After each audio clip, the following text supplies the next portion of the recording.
bisa dijelasin nggak Bang, dasar hukum internasional apa gitu yang menyatakan kalau negara itu wajib secara hukum menangani krisis iklim ini? Terkait dengan krisis iklim ini mulai muncul itu pada KTT Rio 1992 ya, yang secara jelas membicarakan terkait dengan dampak yang terjadi ke iklim saat itu, di mana para KTT Rio juga menghasilkan aturan dasar yang menjadi dasar Paris Agreement, dasar Protokol Kyoto, yang peraturan-peraturan yang berlaku sebelumnya.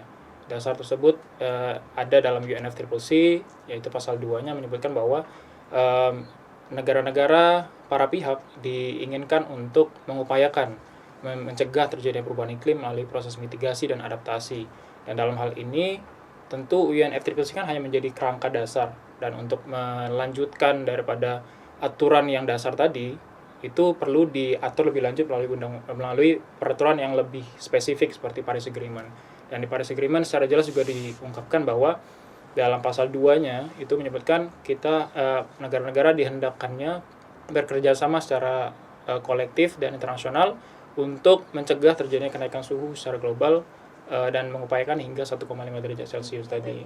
Sehingga dapat dikatakan UNFCCC dan dispesifikkan lagi ke dalam Paris Agreement, dan nilai menjadi dasar kita untuk melakukan kewajiban dalam proses pencegahan terjadinya krisis iklim. Nah, menurut Bapak, seberapa penting sih pendapat dari Mahkamah Internasional ini untuk memperjelas tanggung jawab negara-negara terhadap krisis iklim? Oke, tentu ini bisa kita anggap sebagai suatu breakthrough ya, terobosan, atau kita bisa dapat katakan juga sebagai sebuah decision yang landmark gitu ya, yang monumental dalam perubahan iklim ini sendiri.